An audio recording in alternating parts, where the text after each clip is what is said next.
यकीनन उस्तादनि जा मसला छा असांजी दिलि नथी तड़पे, असांजो रूह नथो रोए त असीं यार उस्ताद जो बेनिफिट असांजे हथ में मिली वञे। हिकिड़े पासे जिते असांजे वजूद जी जंग हुजे, तंज़ीम जे बका जी जंग हुजे, ॿिए पासे उस्ताद असांजो सूरन में हुजे, असां कहिड़े इहो ॿुधायो त असां कहिड़े पासे वञूं। ही त अॼोकी असांखे पेटियल में अॼोको जेको सिस्टम आहे, ही त असांखे करबला वारी यादि थो ॾियाराए त हिकिड़ा इमाम पाणीअ फुड़े लाइ जेको आहे सो पंहिंजो सिक था वठनि, ॿिया जेको आहे सो पंहिंजे दीन इस्लाम खे हुज़ूर पाक सल्लल्लाहु अलैहि वसल्लम जे दीन खे बचाइण ख़ातिर शहादतूं ॾींदा वठनि। हिकिड़ियूं असांजूं छा जेको आहे सो पंहिंजो चवां कहिड़ी मुशाबत हूंदी एॾी जेको आहे सो पंहिंजो तंज़ीम सां जेको आहे गदारी।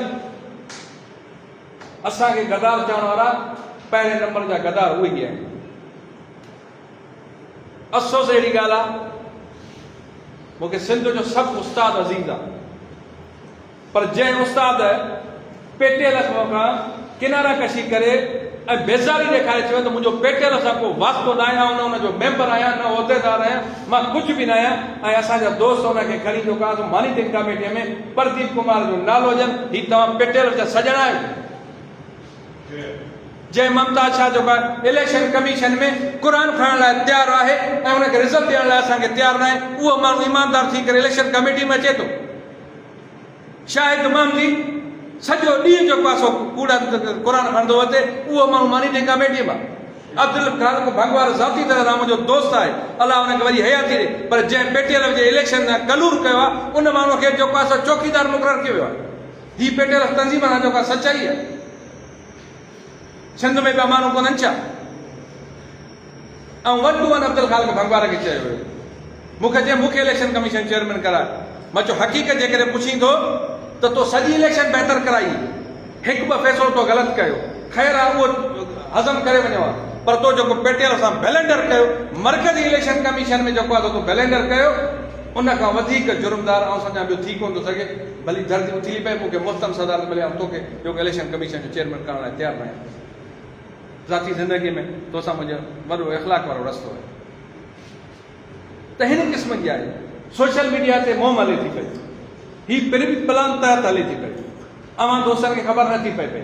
मां चवां थो अॼु खां पोइ तव्हां सभु दोस्त जागो, ऐं सभु दोस्त जे हथ में मोबाइल फोन आहे, त तव्हां जागो उन्हनि खे जवाबु ॾियो।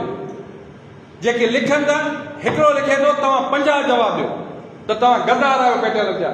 हीअ मां हिस्ट्री ॿुधायां थो, जे हिन में का बि लफ़्ज़ हेठि मथे हुजे तव्हां लिखो, मूंखां पुछो, मां तव्हांखे ॿुधाईंदुसि।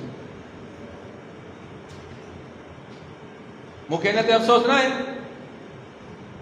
त बाबा जेको आहे सो अमाला खान मुंहिंजो कल्ह बि दोस्त आहे, अॼु बि दोस्त आहे, सुभाणे बि रहंदो।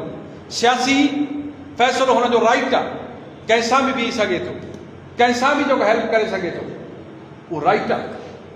बाक़ी जेको आहे सो मुल्क में इहो पर हुजणु त साईं हिननि सां हुयो त भलो आहे, असां सां आहे त जेको हाणे मौलाना रसूल कसो थो चए, मूं किथे बि न चयो आहे, कंहिं बि जॻह ते न चयो आहे। हा ज़ाती इख़्तिलाफ़, सियासी इख़्तिलाफ़ हूंदो, बिल्कुलु हूंदो, ज़ाती तरह सां मुंहिंजो वास्तो आहे, दोस्त आहे, बाक़ी इहो कोन्हे को। जेकॾहिं एॾी चाहत बि आहे ऐं इलेक्शन कमीशन साॻी ही हिन इदारे बहाल कई आहे न, अमाला खान बहितरीनु माण्हू आहे, यकीनन असां लाइ त बहितरीनु आहे, पर सॼी सिंध में उन माण्हू चयो त इहो माण्हू हटे इलेक्शन वञो, इन हटायो त पोइ इलेक्शन कंदुसि। हाणे उहो चवे थो बहितरीनु आहे, हाणे हिन इलेक्शन कमीशन बि इहो सेक्रेटरी आहे, हाणे हुनखे क़बूल करे त ख़बर पए, न कंदो क़बूल, सवाल ई पैदा नथो थिए। त साईं इन मां तव्हां सम्झी वञो, सिंध जा उस्ताद इहा शइ सम्झनि त बाबा जेको आहे हाणे उस्ताद जो सॼणु केरु आहे, तंज़ीम जो सॼणु केरु आहे। जेका हीअ इलेक्शन कमेटी झटि पलक लाइ चऊं था, मुंहिंजे लाइ चवां थो सॼी सिंध मुंहिंजा। जेका इलेक्शन कमेटी मसलती बुनियाद ते साईं मोहतरम सिकंदर अली जतोई साहब जे डिमांड ते फ़ैसिलो कराए ऐं हुन में मुतफ़िक़ राय सां नाला मुंतख़ब कया विया आहिनि। तव्हां मूंखे ॿुधाए, को बि मुंहिंजो ज़ाती दोस्त मिट माइट मुंहिंजे ज़िले सां तालुक़ रखंदा वारो हिकिड़ो माण्हू इलेक्शन कमेटीअ में आहे? मां चवां थो गाज़ी खान मुंहिंजो माण्हू, गुलाम सिंह कात्यार बि मुंहिंजो माण्हू आहे, त मुमताज़ शाह बि चवंदो मुंहिंजो माण्हू आहे, पर चवण जो मुंहिंजो मक़सदु इहो आहे त को मुंहिंजो ज़ाती जेको हमेशह चवंदो त बाबा हिन जे ज़ाती जो का माण्हू रखिया अथव आहे को, उनजे बावजूद बि उन्हनि में हेर फेर करणु ऐं इलेक्शन कमीशन खे हेॾे होॾे करणु, त इहा आहे मसाला। इंशाअल्लाह हिकिड़ी शइ असांजी हिकिड़े पासे थिए ऐं हिकिड़ी कमेटी फ्रेम कई आहे, उहा कमेटी असांजे उस्तादनि जे मसइलनि ख़ातिर में मीटिंग कंदासीं, कंहिंखे सेक्रेटरी ते मोकिलींदासीं, कंहिंखे ऑफिस जो को मसइलो हूंदो, तंज़ीमी मामिलो हूंदो, कंहिं डिवीजन वञिणो हूंदो, कंहिं डिस्ट्रिक्ट वञिणो हूंदो, इंशाअल्लाह उन कमेटी जा दोस्त असांजा कॾहिं सभु वञी सघंदा, कॾहिं कुझु वेंदा। उन कमेटी जे मेंबरनि में 3 माण्हू मरकज़ी काबीना जा आहिनि, मूं समेत गुलाम रसूल महर, अब्दुल शकूर, रफ़ीक अहमद निज़ामानी मरकज़ जा। उन खां पोइ आहे मोहम्मद शरीफ़ तुनियो मेंबर, उन खां पोइ अली अहमद मंगन साहब हैदराबाद, पीर मुज़फ़र हुसैन कुरैशी साहब, डॉक्टर अब्दुल जब्बार खोसो साहब, ज़ाहिद हुसैन काका साहब, मोहम्मद आज़म हज़ारवी साहब, ही इन कमेटी जा मेंबर आहिनि।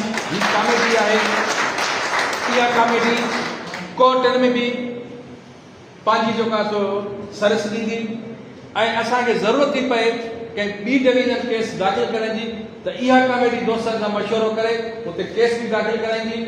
पर असांखे मामलनि में तंज़ीमी मामलनि में पंहिंजो ज़रूरत पवंदी मुशावरत जी, बजाए जो असां सभिनी दोस्तनि खे जेको आहे असीं तकलीफ़ ॾियूं, त असांजा ही दोस्त हूंदा, इहे ऑन बोर्ड हूंदा, इहे इंशाअल्लाह असां